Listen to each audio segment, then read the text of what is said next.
Hey everybody, this is Jackie. And this is Tracy, and it's episode 6, and we're Of the Ant Flow Show. and we're going to talk about removal today. But first, Ding, ding, ding, ding. a little TMI moment brought to you from my friend, the Happy Hiker. So she told me this story in person a while ago, and I always remembered it and thought it was quite funny. So she had just started using a menstrual cup, and she was going hiking with her male friend. So she was excited about it. She had her period. She put in her cup and was like, yes, I don't have to deal with my period for like, I don't know, 7 hours, 8 hours. I should be fine on my long day hike. So she was on top of the mountain, and she felt some disaster going on with regards to her cup. She said that she probably didn't insert it correctly because she didn't really know what she was doing, and she knew it was leaking. Thankfully, she was wearing black hiking shorts, so it was less bad than it potentially could have been. But the kind of bad news was that she was fully on the top of an exposed mountain with no trees. They were walking along a ridgeline. So she just like kicked it into high gear and was like, no brakes, let's just keep hiking, and just got down to the outhouse, which helped her out, I guess, a lot, relieving her disaster. But she said it was a little bit horrifying, and the worst part was that she just felt like she couldn't really talk to her friend about it, about the whole situation, because he was a guy. So thank you, Happy Hiker, and yeah, thanks for letting us share your story about that. All right, Tracy, so let's get into removing a menstrual cup. Okay, so where do we start? Oh, wash your hands. Oh, that's right. But first of all, kind of the good news is that it is a little bit easier to remove a cup than to insert a cup. So if you've been struggling with inserting one, give a listen to our previous episode, but then also just know that removing it is easier.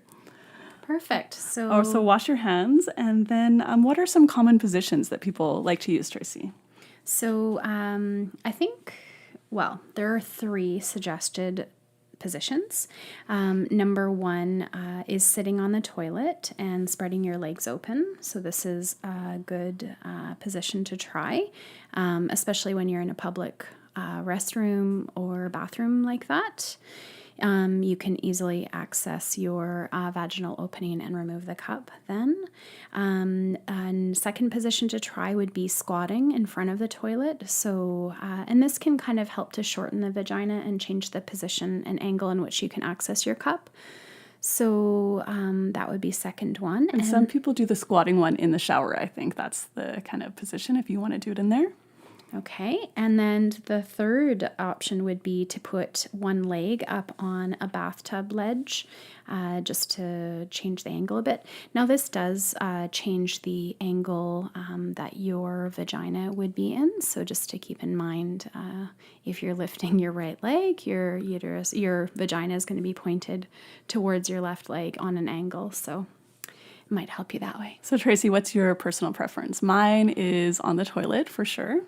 I also on the toilet. I'm there already. Why would I move? I hear you. It's pretty easy. All right. So now that you've got your position chosen, kind of the next step is to actually take it out. So the best way to do this is to reach your 2 fingers up into your vagina. So I guess most people would use their, your pointer finger and your thumb. So reach up in there to the base of the cup, squeeze in with your 2 fingers, and then that will like break the suction seal. So that will really help you to be able to just pull it out easily and not create this like crazy suction vacuum. Basically, if you don't break the suction seal, it's very difficult to remove, and you can also do things like pull out your IUD. I've heard stories of that. And you can also break your menstrual cup. It's quite easy to rip off if you're holding the tail, for example, of the cup, and you don't break the seal and you just pull it out by that, you can actually like rip that off of your menstrual cup and it will probably be ruined. Not to mention blood everywhere. Disaster, bloody disaster. Yes, that is true. So yeah, you just pull it out like that. And then you would take it out and you could empty the contents into the toilet or sink or shower or wherever you are, and then just clean your cup and put it back in. So, but hold the show up here. Okay, yes. So when you're removing the cup, please remove it slowly. Oh, yes. I have, in a rush, removed it way too quickly. And yeah, it does.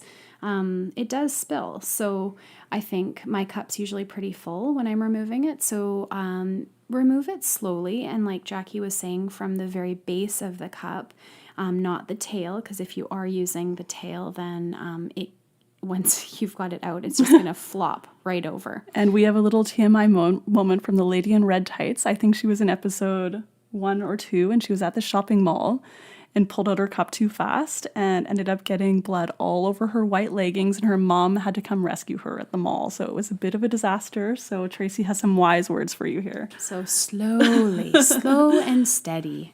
That's correct. So Tracy, that's kind of the like how to remove your cup in the ideal world. But sometimes you can run into some difficulties. For example, especially in the morning time. The cup can travel up your vagina while you sleep. It's pretty normal. And then you get up and go to the bathroom. You try to take your cup out and it's nowhere to be found. That's not so uncommon. So if that happens, you can give it an hour, go eat some breakfast, relax a little bit and come back and try again later. But what are some other tips you can do, Tracy, if you find that it's stuck in there and it's difficult to get out? Also, just to review, it actually isn't nowhere to be found because your vagina does end. There is no open tunnel that just leads into the rest of your body. So be relaxed and calm because it isn't lost. It's just probably high into your vagina, and it will, like Jackie said, come down. So if you've tried relaxing and a couple of different positions and you still can't find it, you can try the squatting position. Bearing down is a good way. So it's kind of the same thing you would do to have a bowel movement, or if you've had a baby, to push a baby out.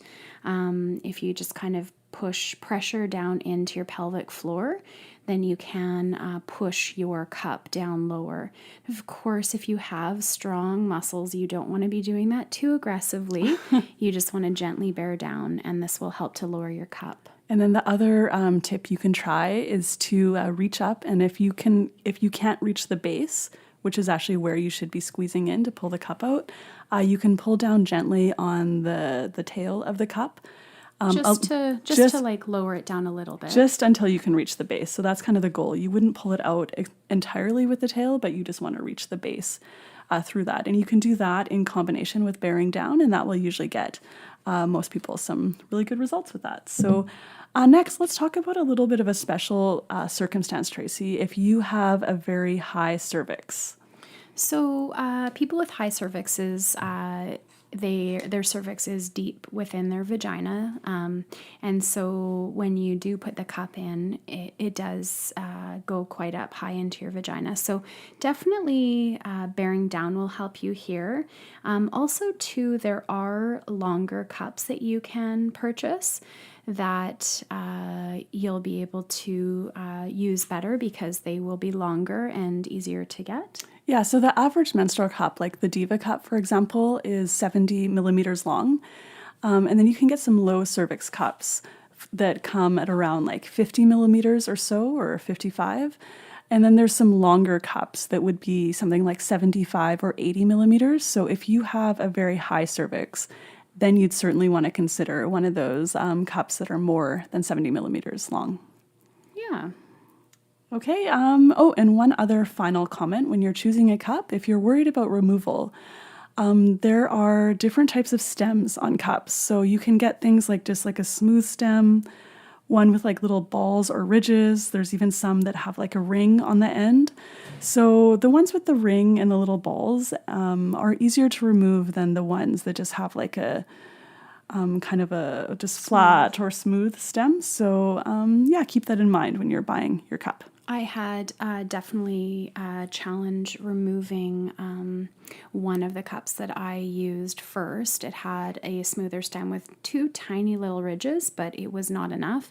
And the cup that I actually use now has a tail that has balls on it that decrease in size. And so I find that actually really easy to use. And it's flexible too, and so the stem doesn't bother me. All right, so I think that's about it for now. So if you want to get some more information about removal, you can head over to reusablemenstrualcup.com and just search for removal or removing a menstrual cup, and you should see the article with all the tips and tricks. And if you would like to share your TMI moment, or if you have a comment or question about the podcast or this episode or any of the episodes, then you can go over to the website antflowshow.com. AUNTFLOSHOW.com. And don't forget to leave us a review on iTunes or Stitcher or wherever you listen to us, and we'd really appreciate it. All right, until next time. See you later. Bye, everybody. Take care.